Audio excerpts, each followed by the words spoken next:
Welcome to Beyond Names. I am Dr. Habīb. This is a space for spiritual seekers and soulful misfits, for the curious and the committed, for those grounded in a tradition, and for those who are not sure what they believe. Whether you call the divine Allah, Yahweh, Brahman, higher power, or you are still searching for language that fits, you are welcome here. Together, we'll explore the intersection of spirituality and daily life, the wisdom of many traditions, and the ways we return to our true selves, to our source, to the light that we carry within. I'm so glad you're here. Let's begin. So I'm also grateful, glad that Abdul Karim Pinckney is again here with me to engage in hopefully a uplifting conversation. Abdul Karim is also known as the Man of Real. He is a former imam. He has recently released two new albums, Project Inspire and The Manipulations of the Unreal, which you can find on themanofreal.net. And our topic for today, which is forgiveness and reconciliation, is inspired by the song Sorry on Manipulations of the Real. So, Abdul Karim, thank you for being here. Would you like to tell us a little bit about the song Sorry and what your inspiration for it was? Like what motivated it, what you were trying to say and achieve, and also, give us a listen. Sure. Alhamdulillah. Thanks for having me again. The song Sorry came, I don't know specific, but I know there was an instance where someone, it wasn't involving me, but two people who I know, a person stepped on the rights of another person, let's just say that. Right. And they found it was like so many excuses to not say I'm sorry, just say and and I found it kind of funny, interesting, and I was like, it just would be so much easier. And the chorus to the song "Sorry" is, "Are we too sorry to say I'm sorry?" Yeah. Like how low must we be if we can't muster up what it takes to just say, I'm sorry, or to acknowledge, have some self-awareness, even if it wasn't intentional, because there's another way where people say, no, I'm sorry you took it that way, where it's like, it, it puts the Why whole, bother? I mean, yeah, it puts on the other person. Like, I'm sorry you took it. I didn't mean it that way, but it's really you're the one that took it. And so I wrote this, and I put it in the country genre just because I don't know, I was just being creative in the moment, and so I thought it would be a nice addition to the manipulations of the unreal, being that the other album Project Inspire was purely just rap. And so I'd say, hey, why not throw a country and it'll fit with this, sorry, are we too sorry to say I'm sorry? So if you don't mind, I'll set it up and play it now. that's great. Yeah, please do.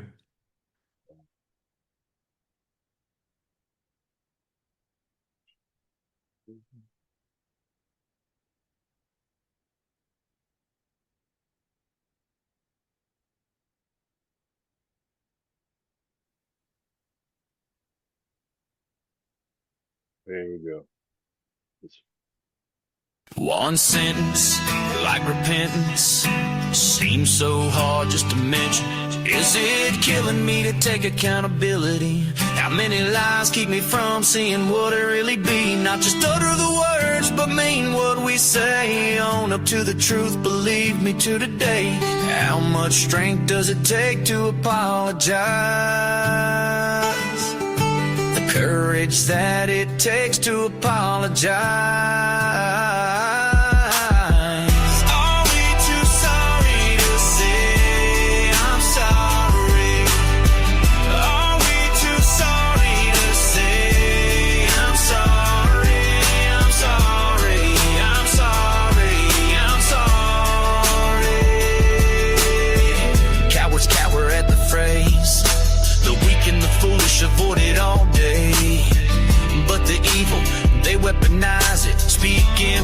words, cause the actions do hide it.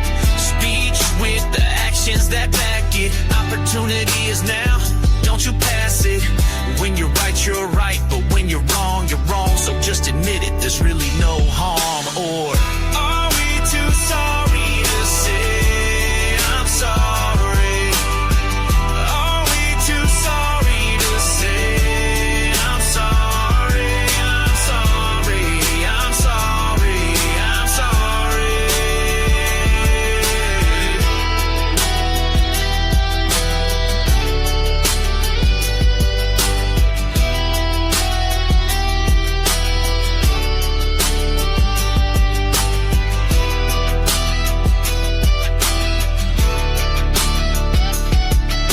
Two words that can do a lot of mending, not only cause an end, but bring a new beginning. Men to women, and women to men, children to adults, adults to children.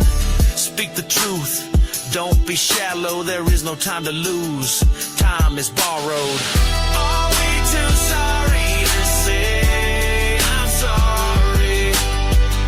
Are we too sorry to say I'm sorry? I'm sorry, I'm sorry, I'm sorry.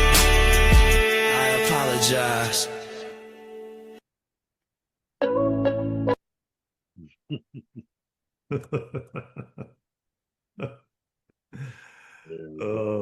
I think that fits perfectly with the country genre. But yeah, I know it's just as a reminder for anybody who might not have listened to the previous episodes, uh, Project Inspire is you. It's your work and it's also your voice. Whereas Yeah. manipulations of the Unreal, you uh, you wrote all of the songs, but then you had AI perform them.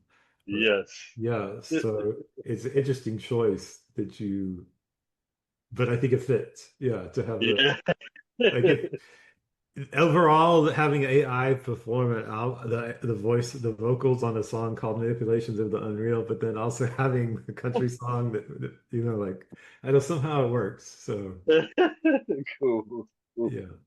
Um so I just when obviously I heard that song and I've had some situations recently that that song evoked for me. I was thinking about a situation recently where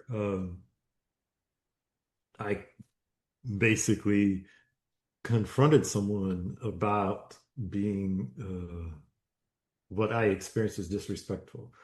So calling attention to that my experience, um, that I believed that this person was unaware of my experience. Yeah. First of all, and that I felt that I couldn't not stand up for myself in a way and saying, hey, I experienced this as disrespectful. Um, and so there's a fine line between when we get activated in a situation and going into uh, judgment of a person and like being overtaken by our reactivity and uh, all those lovely human emotions we experience. And it's like my teacher, one of my teachers says, every human emotion is a gift from God, and you have a choice. You can either use that human emotion to bring you closer to your lower self or closer to the divine. So, Yes. and every time we're activated by someone, and we all get activated by each other, inevitably we make mistakes, we make blunders, we say things we shouldn't. Um, but then the thing is what are you going to do then? So, and one of the things that was really bothering me in that situation was that afterwards, like after I did and I'll share the process that I went through. But after I did the inner process, some inner work on it before even bringing it up um, with this other person, I did, you know, a lot of work on my own part. And but then what I found was that other people were saying to this other person, "Oh, just let it go. Let it go." And I'm like, how have we gotten to the place in the world where one, we're not willing to do the work ourselves, like to look at our own part of a situation whenever there's something comes up. Um, but then like that we're so unwilling to do the work that, and so unwilling to deal with conflict and to face the consequences of friction that we tell each other to let it go instead of saying, do the work, you know? And I just really wish that we would like collectively be saying to each other, do the work, you know, like, or how can I help you? How can I support you in doing the work, you know, as opposed to let it go. Yeah, no, that's a big thing, that let it go, uh without, like you said, doing the work, because just letting it go doesn't really do anything other than delay until the next conflict arises. Yes, and in this school of life, it's just going to keep happening again and again. Like if there's a situation that we're activated by, guess what? Yeah. If you don't deal with it this time, it's just going to keep coming around. Yes. Yep. That's how I've experienced it. So you might as well just go ahead and face the music. Yeah.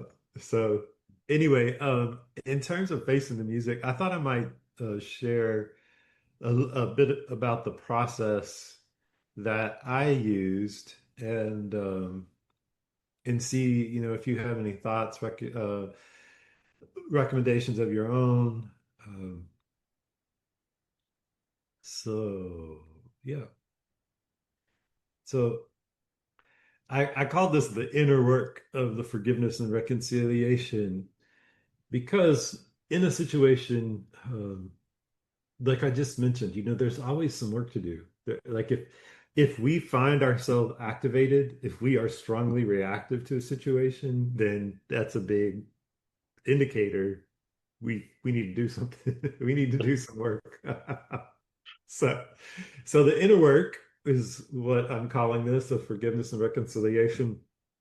And this is for after the immediacy of the situation is moved. So after you've stepped out. So like if you have taken whatever action you need to take to remove yourself from the situation or from the conflict, if you've needed to take an action to make yourself safe, if you need to walk away, like this is after the immediacy. This is back when you are on your own and you can sit down and go inside and do the work. So, so step one, moving the energy of activation out of your body. So like if you've got a situation where there's a need to say I'm sorry,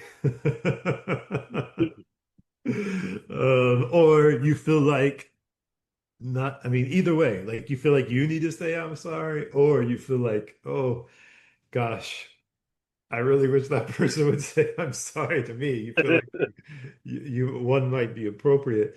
Um, Move that energy out. So, and however works for you. I mean, like we're all individuals. Some of us box, some of us, um, you know, weight lift. What I mean, whatever your thing is. It can just be walking. It can just be, I don't know, taking a pillow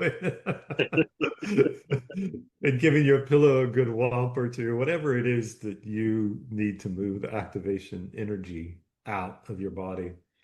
And then whatever method you use to help, once you've moved some of that energy out and you're beginning to calm down, like how can you further ground your body, settle your mind and ground your body? So how can you further like get grounded and get centered? And again, you know, we're all individuals, so we're not all the same. You know yourself the best. Do what works for you. Um, and then step three, soothing your heart.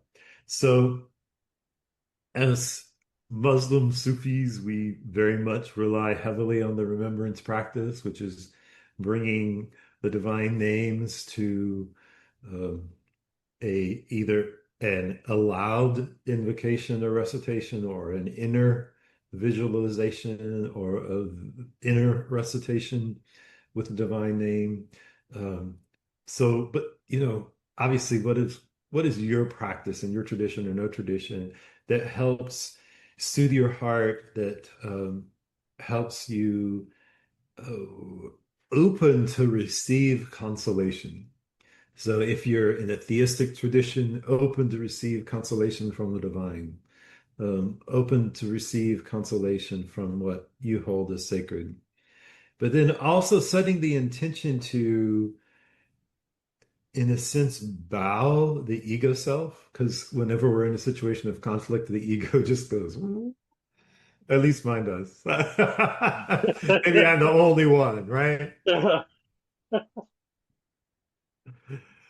But you know what I'm saying? Like setting that intention to let the heart be a doorway between the ego self and the light of the soul. Like, so doing whatever practice with the intention of consolation and receiving consolation and comfort for your heart, but also setting the intention to bring together the ego self and the light of the soul through the doorway of the heart. And then starts the good stuff, which is do actually engaging in the process of forgiving. And I find it very helpful to start with yourself, because even if we don't um, feel like there's any part of us that's to blame, or that we haven't done anything wrong, we might put ourselves in the um, I am the recipient of the wrongdoing rather than I am the perpetrator of the wrongdoing, or like if you got triggered or you got activated, I think it's still useful to go through this process. So I firmly believe in doing this recitation, which again in our tradition is recitation of the divine names. In this case, divine names around forgiveness, repentance, and pardon. So Ya Ghaffar, Ya Ghafur, Ya Tawwab, Ya Afuw. And there's a couple ways of doing this. You can just do all of them as a series, all four. Ya Ghaffar, Ya Ghafur, Ya Tawwab, Ya Afuw. Ya Ghaffar, Ya Ghafur, Ya Tawwab, Ya Afuw. And I personally find that doing them out loud helps the sound and the vibrational energy of doing it out loud helps bring soothing to my heart. Like it helps my heart opening. So my preference is to do it out loud. So you can do all four. You can do it aloud or silently, or you can divide them in sets. Like you can first do Ya Ghaffar, Ya Ghafur, and like do that until you really feel washed and cleansed and purified, and then move into Tawwab until you feel complete with that, and then move into Afuw until you feel complete with that. So there's a couple different ways to do this process. So again, um, and and I've offered some alternatives down here for different traditions. So in Christianity, so I've offered some Aramaic alternatives, uh, in Latin alternatives for Christianity, for Judaism, some Hebrew options, and for Sanskrit, excuse me, Buddhism, and Hinduism, some Sanskrit options, of alternatives for recitations of those divine names in Islam. So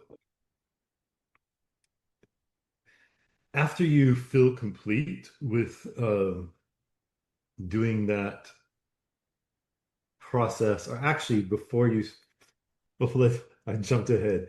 So getting clear, if you can, while you're doing that, on what your part is. So again, if you feel activated, then there's something going on in you. So for me, I've said in the past, I've just acknowledged that I've had some rough experiences. And so I have a history of being in abusive situations. Um, and so if I find myself in a situation where somebody is being verbally disrespectful to me, as an example, it's very likely triggering something around my own experience of verbal abuse, or from childhood, or a different type of abuse. Because really, if you've experienced sexual abuse, psychological abuse, physical abuse, verbal abuse, they're all sort of variations um, of an energy. And so that might be something that comes up in you if someone is being disrespectful, as an example. Um, or just really disregarding you, or being inconsiderate in their language, or some whatever the case might be.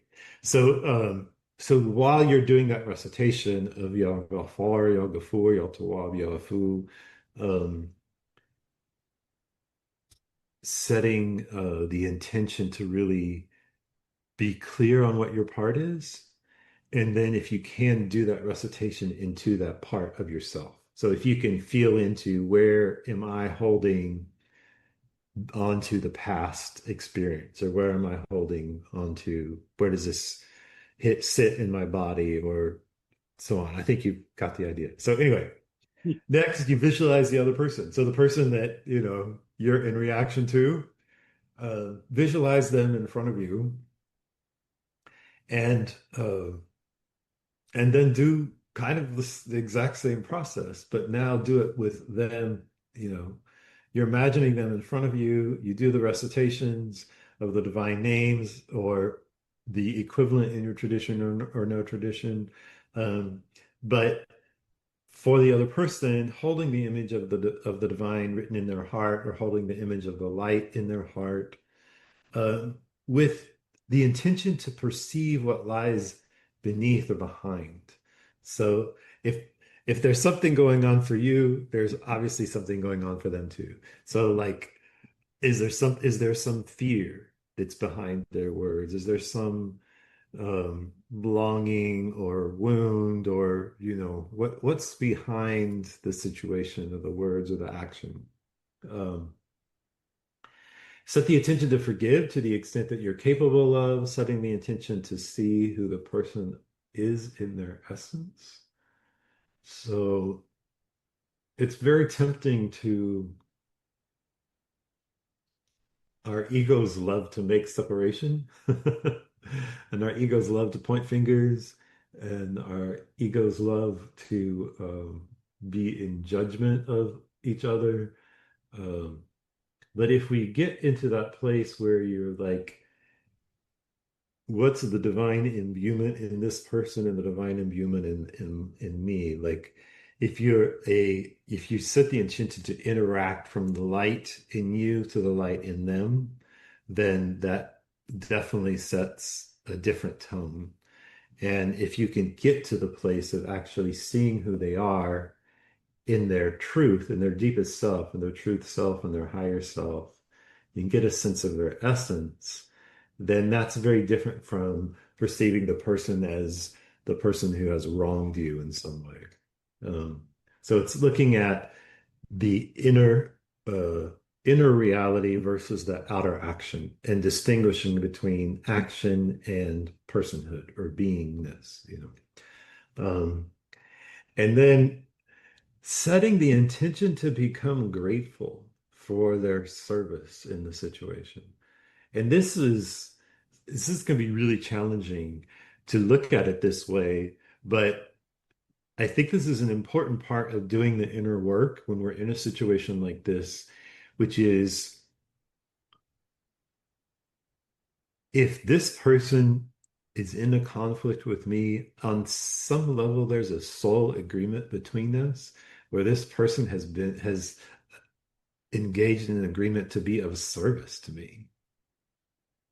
And it's hard to wrap our minds around that sometimes, but it comes back to that idea that everything is an opportunity to bring us closer to our true selves. It's an opportunity to return us closer to the divine.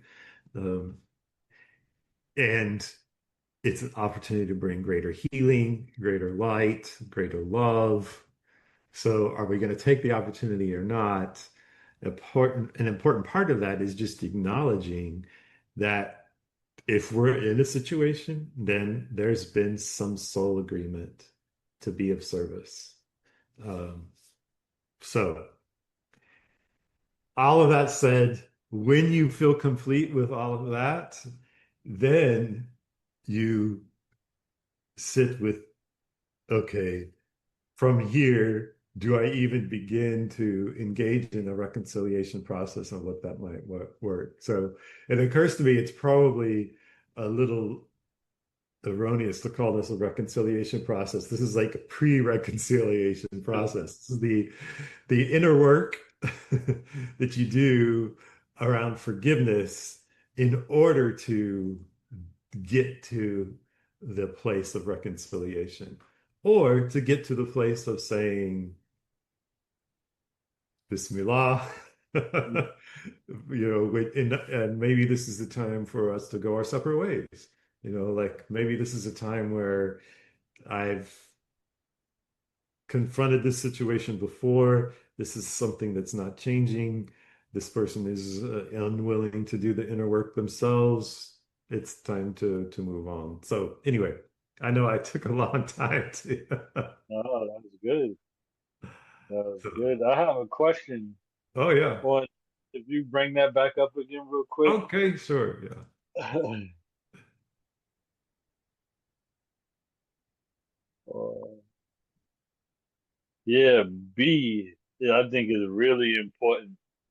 And one of my monikers, the man of real, I think is very essential to be real with yourself of the extent of your capacity to forgive. Don't sugarcoat and be like, oh, yes, I want to be, forgiven, or I'm willing to have this, that, like when you're really not feeling it. Because Yeah. there's some practices, some understandings on certain paths that where they do say fake it till you make it. Like as far as like if you're engaged in prayer or dhikr, to if you don't feel moved to cry, to like fake yourself crying, and so that it. I don't necessarily agree with that, but I know some of my teachers have mentioned that as a thought process. But I really, when I was reading this in the work process, I thought that that was something to just say. It's very important to be real with yourself, and how real are you, or how deeply are you in the forgiveness mode or process. Yeah. Um, there's some. You want me to leave this up or Oh, you can bring it down now. Yeah. uh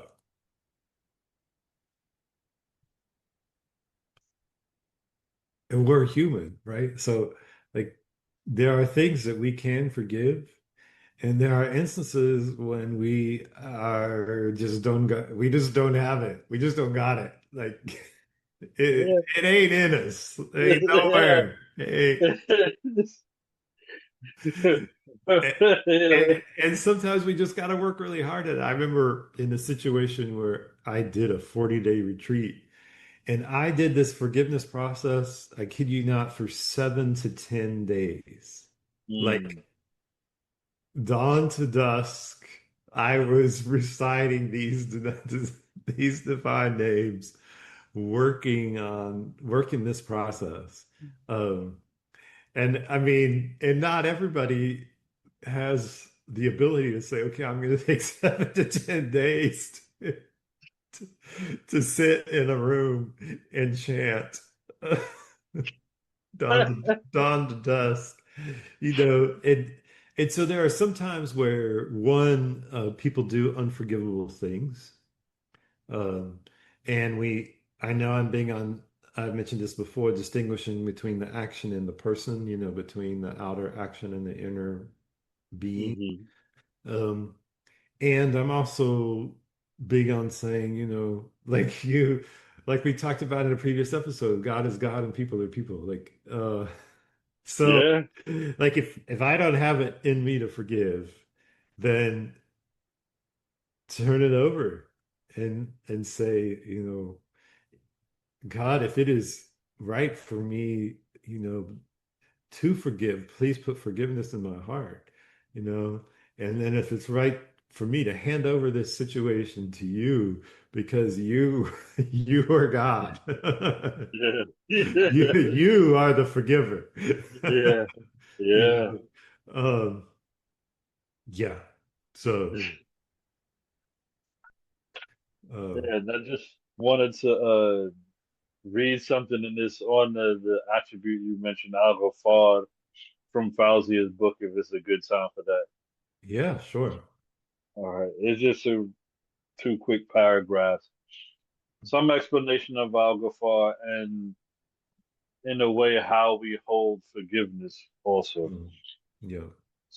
So Al Ghaffar is the one who is there to forgive whenever something should be forgiven, the one who forgives time and time again in his infinite kindness.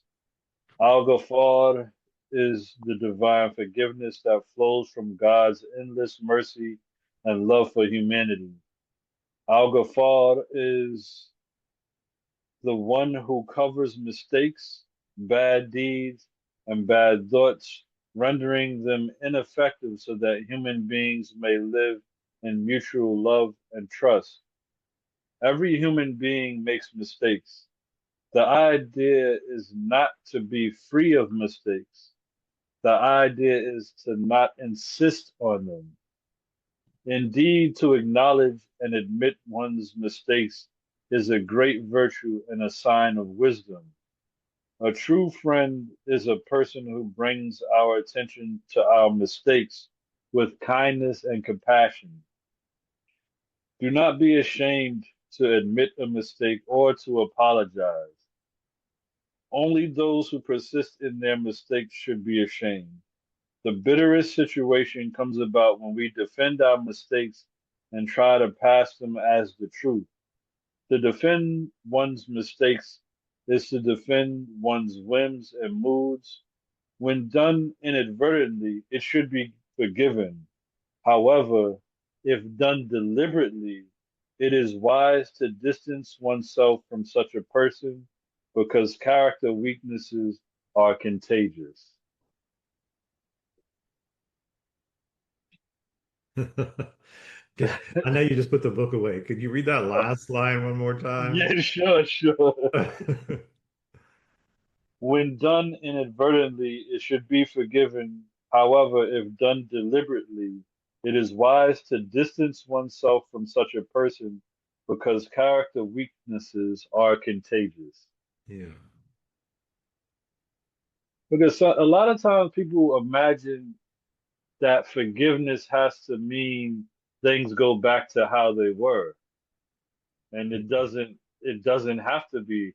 As I forgive you for what transpired in the past, and now we can find a new way of being with each other.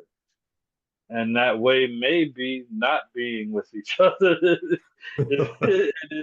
And Yeah. that's a reality that we have to be, well, I say we have to, but I believe we should be very open to looking at and not always forcing the issue of bringing people together to be the same again. Because sometimes, like, certain things, like you said, certain actions can be unforgivable or just hard to forgive, and to try to rush to the outcome of forgiveness and happiness without doing the work, as you said, is Yeah. it usually falls short.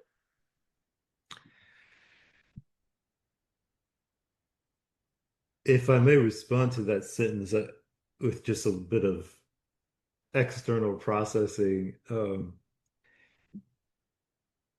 Fawzia is making the distinction between someone who takes an action deliberately and someone who takes an action with Not unintentionally. intentional. Yeah, Yeah. unintentionally. Um, and there's also, I'm going to add a third category. Hmm. There's people in there who are unintentional in this third category. People who are unintentional, but it's a pattern.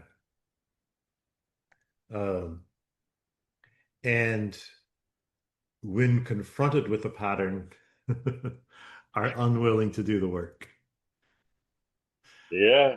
Uh, and so that raises the issue of, okay, if this is a person who's done deliberately, it's easy to say, okay, this is a situation where I walk away. You know, if it's a person who is um, is doing something inappropriate, not deliberately, but it's a pattern, and they're unwilling to do the work, then what? Yeah. For me, I have a very uh easy kind of way of going about it because I do the same thing she says about because the outcome of a person uh who's not willing to do the work, and I think this example is kind of on the same because I remember using this in the sermon that I had given, and it's different when say I had a fly on my face and someone moves and does that to make the fly off my face. And I didn't know it was there. Somebody else saw it. Then there's another person who sees that and swings like that, but they smack you. No, they didn't intend on doing that. And so, there's a way where you can have more leniency for that. But if you tell them, you smacked me in the face, and then they're like, "Oh no, I was just trying to get the fly off your face. I didn't mean to smack you. It was just part of the process." It was like, "No, don't do that again." Like, but and then another time happens, and they do that same. Then that I don't need to be involved with people like that. Like, I kind of, I don't. I'm very.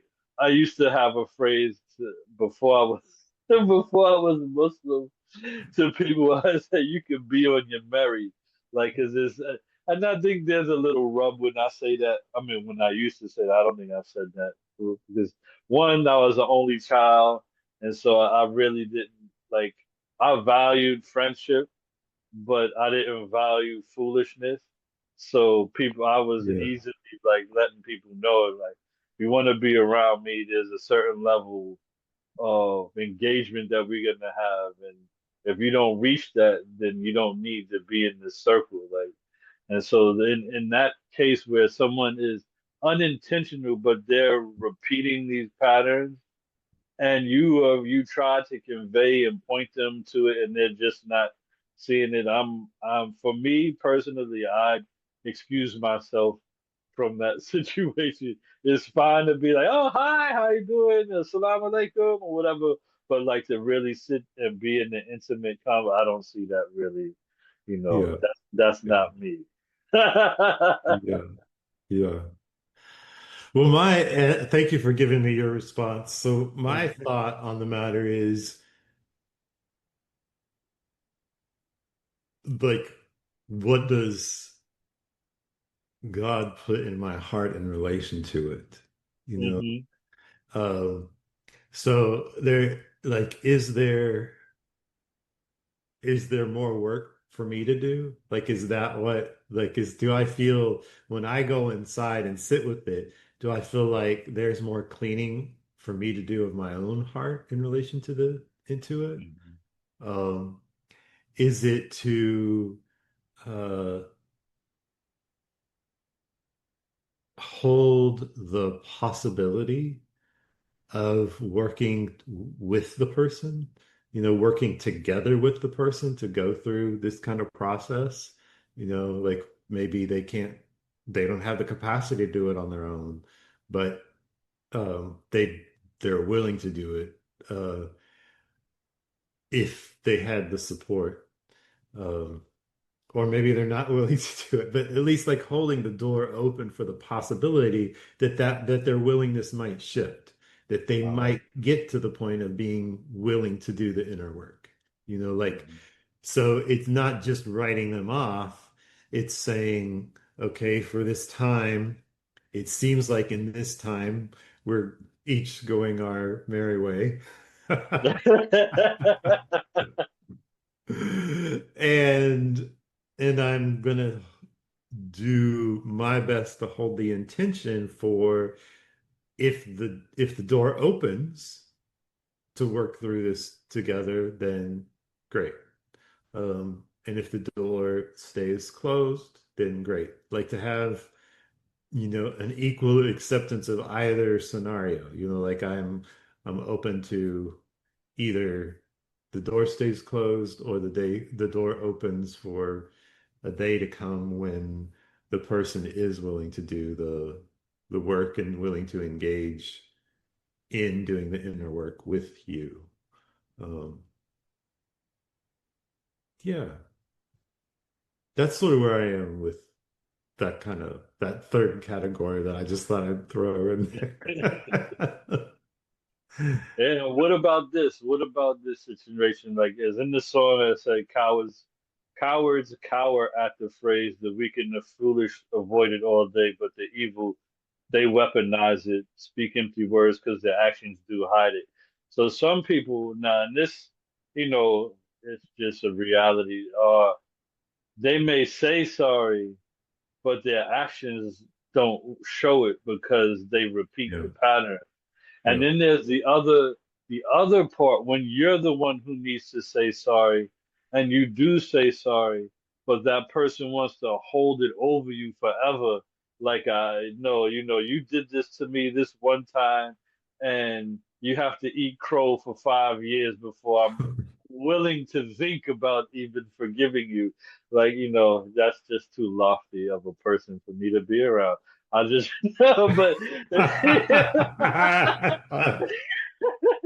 I'm not sure I'd call that lofty. yeah, yeah. But in that scenario, like, because I have friends that they in youth they did stupid things and they asked for forgiveness through various people, and it's been years, and they've made the people who made the mistakes has shown leaps and bounds of change and trying to make amends, but the other person who was wrong, for whatever reason, because I don't know, in many of the instances I didn't get involved with the peacemaking process, if we will, but there are people who like to just hang that incident over your head forever as a manipulative mechanism. How would you deal with something like that? So it kind of seems like there's two scenarios there. One, which is the actions versus words. So like if the person says sorry but doesn't mean it, then it's like no, actions really do matter. So yeah, I'm not going to go with words that are not met by action, right? Uh-huh. So I'm going to I will arrive at discernment based on action, not based on verbalization. Uh-huh. That's not followed through. And then the second scenario is like this situation of holding it over you. Yeah, yeah. um, and that reminds me of like what I mentioned earlier about the ego self and like the ego really wanting to make separation. Hmm. Um, and if a person is stuck in holding it over, from my perspective, that's a lower self activity that is creating separation, right? So really, if we engage in the inner work, Hmm. whether it's this process or some other process, that if we do that sincerely, then I believe that it will transform our hearts, and then there'll be a heartfulness in how we engage with the other person.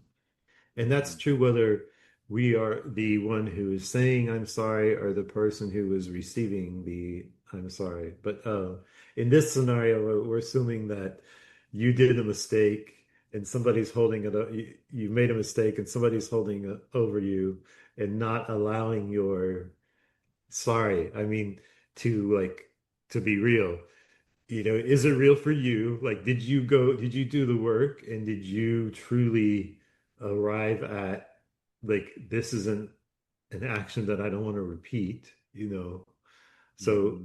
is it, if that process is complete within yourself, then, and they're not accepting it, then I think that's one of those situations where it's like, this person is choosing to make separation and stay in separation rather than to move into unification of the heart.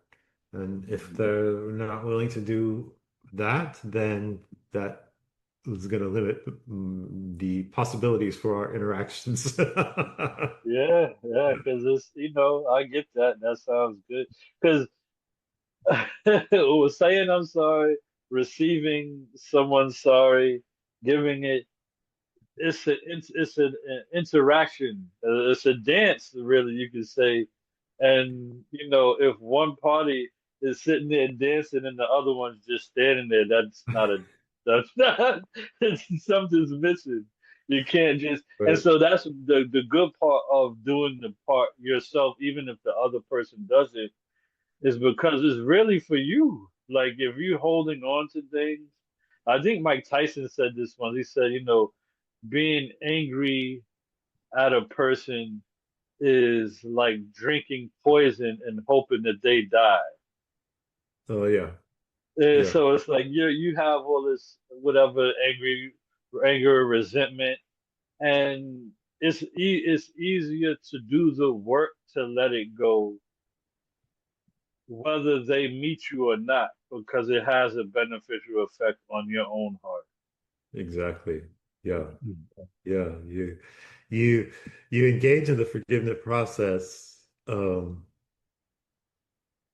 really as a self-compassionate act, as like, this is what I need to do to care for my own heart.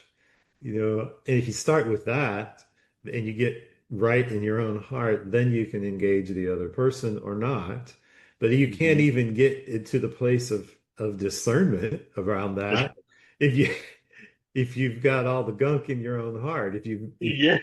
If you're still sipping on the poison, Yeah. Yeah. No, no. that precludes the possibility of reconciliation because you're still full of gunk. Yeah. Yeah. Yeah. And when there's other like when you add a lot into the equation, so at least for me, for the thought process, and this is obviously not a free reign because there are limitations, but most things aren't that deep Yeah. unless you make it. Like there are certain things that obviously, I mean, we know, but a lot of things in our human. I mean, say for example, because I'm from New York, I've been abroad. The things that I've seen people go from 0 to 100 over is just wild. So, somebody doesn't open the door or hold the door open as you're coming in behind them, and hey, didn't you see me? Like this, like things pop off over so many trivial things, but that's because we're walking around. with all this stuff for years. People are walking around angry at things that happened to them in the first grade, and they're like 50 Yeah. years old. Like this, like we just carry a lot of this stuff, and this is it is such a mercy. It's not merciful to carry around all of this stuff in this baggage, and it's Yeah. such a mercy. But you have it's one thing to think about it and intellectualize it, but to actually experience it, like true forgiveness inside yourself, just living in, so that you can come from that place of forgiveness. Yeah. So different. It is so different than what you think. So the tasting is was really, so I would recommend that you listeners to take a chance and try out Habib's recommendation. Just look at it on the screen again, go back. It really is worth it. Okay. Um, I will say, like, there's something to be said for being very conscious of what our relationship to our mistakes are, and do we do we use them? Is our relationship to our mistakes like our relationship to our emotions, where we say, okay, each mistake and each emotion is a divine invitation? Like each emotion, each mistake we make, it's an opportunity to purify our hearts, come closer to our true selves, come closer to the divine. Um, and so that means we don't wallow in it. Yeah, yeah. You know, Oh God. we we let it go after we've done the work. So Yeah, I think we should change our "let it go," the motto that seems to be overused in our culture right now, to do the work and then let it go. yeah, yeah. Yeah, that would Um, be a good switch, because yeah, yeah, you can't spiritual bypass or whatever bypass that people use to get over doing the work. yeah. Well, and I think unfortunately we don't really have time to guide people through this process, but hopefully it will be of benefit um, to if you find benefit, hopefully you can take a screenshot perhaps of this, or um, capture it in some way, and then spend the time to go inside and sit with, is there a situation that you need to that would help your own heart to go through a process like this? And if not this process, then what process? So I hope that this is an invitation for you. Um, Obviously, I just provided a few alternatives. Not, I just want to acknowledge that not every tradition is represented here. Of course, I am not trying to diminish any tradition. This is hopefully enough to sort of get your ideas going for what you might do in your tradition, or no tradition, whatever the case might be. So, that said, any closing thoughts? Sure, if you haven't tried forgiving and you've been in resentment and anything, this, beyond the names, you want something new, something different. Try something different. Don't do the same thing over and over, expecting a different result. Try to understand why. There's a statement that they say you should offer a beloved or a brother or sister in the path or in humanity 70 excuses Hmm. for a wrong. And we can, that's an exercise itself. Someone did something wrong, say it's something small. I was walking on Fifth Avenue and somebody stepped on my foot, and I had my brand new shoes on, and they didn't say I'm sorry. Yeah, Maybe they didn't feel it. yeah, Maybe they didn't even see me.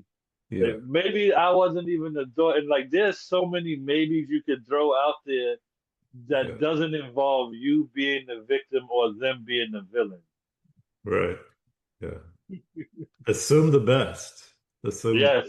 assume the best, and also recognize that you don't know. There's this. I think there's a saying that Dr. Martin Luther King Jr. said, and I'm not going to get it completely right, but it's kind of along the lines of like if anybody could see or know what was going on in someone else's heart, like they wouldn't respond with judgment, or like you couldn't not but be a compassionate and loving person in response to if you actually knew what was going on in somebody's heart, and what was going on, what they're carrying. Yeah. um, so anyway, I hope that this is an inspiration to be compassionate and loving to yourself, to be compassionate and loving with each other, to hold our capacities and incapacities with mercy, and to hold our own mistakes and each other's mistakes with mercy. So again, Abdul Karim, thank you for joining me. All of you, thank you for joining us on Beyond Names. Before we go, briefly, just one breath. Take a breath and reflect for just a moment on anything that stays with you from this conversation or from the song. Sorry.